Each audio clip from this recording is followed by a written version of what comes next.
Қайырлы күн, құрметті көрермендер. Бүгін сіздермен бірге қытырлақ өте дәмді круассан жасайтын боламыз. Ең алдымен жылы сүтімізді алып аламыз. Осылай стаканға 2 үлкен қасықпен қант саламыз. 1 қасық дрожж салып, бәрін жақсылап араластырамыз. Ұнды електен өткізіп, осылай жақсылап қамырды араластырып илеп аламыз.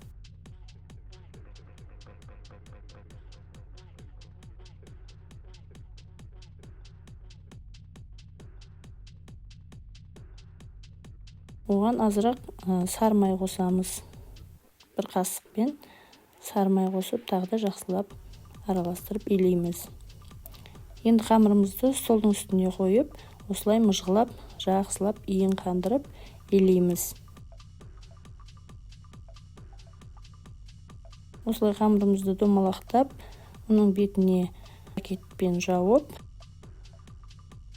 жарты сағатқа ашытып қойып қоямыз. Енді столдың үстіне осылай майды жағып, қамырымызды аламыз. Қамырымыздың әдемі көтерілген. Енді оны столдың үстіне қолымызға жабыспас үшін майлап аламыз.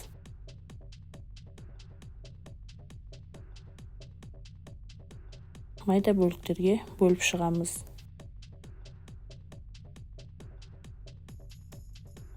Бөліктерге бөліп алдық.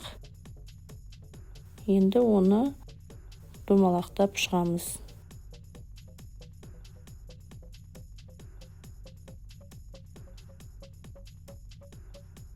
Осылай әрқайсысын домалақтап аламыз. Домалақтағасын оның үстін пакетпен жауып, тағы да столдың үстін майлап, дастарханымызды, оқтамызды да майлап, қамырымызды жайып шығамыз.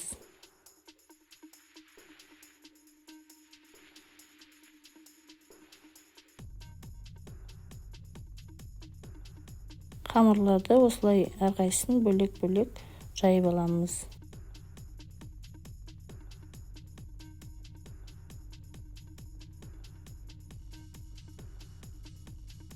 Қамырларымыздың бәрін жайып болдық. Енді оны бір тарелка алып, оның бетіне қамырымызды қойып, әрқайсысына үй температурасындағы сары майды жағып шығамыз.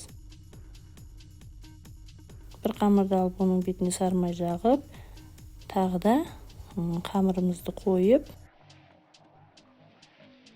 тағы да сары май жағып шығамыз. Осылай бәріне солай жағып шығамыз.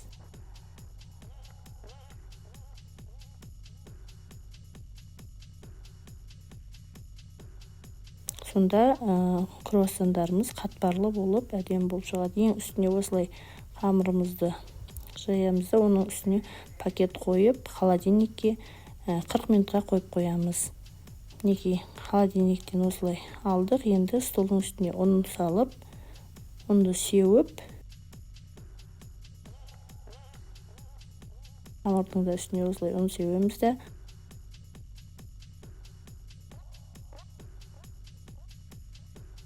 енді қамырымызды жаямыз.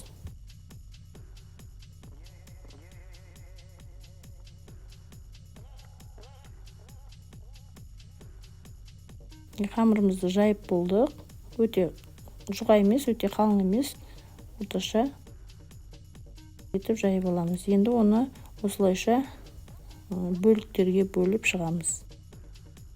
Осылайша кесіп шығамыз. Үшбұрышты етіп кесіп аламыз. Енді ол кесілген бөліктерді осылайша кішкене қиып аламыз. Бас жағына осылай видеодағыдай етіп жасаймыз. Енді оны ораймыз.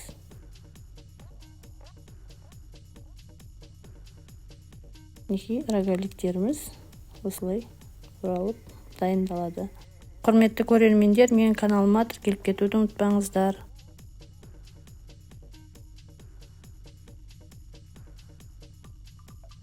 Мен жартылай ішіне ештеңе салмадым, жартылай вареная сгущенка салып жасап көрсетемін.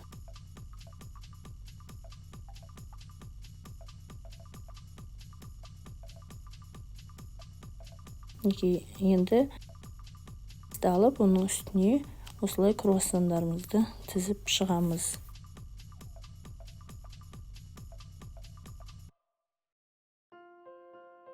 Круассандарды осылай тізіп алдық. Енді оның бетіне пакет жауып, тағы да 10-15 минутқа қойып қоямыз көтерілу үшін.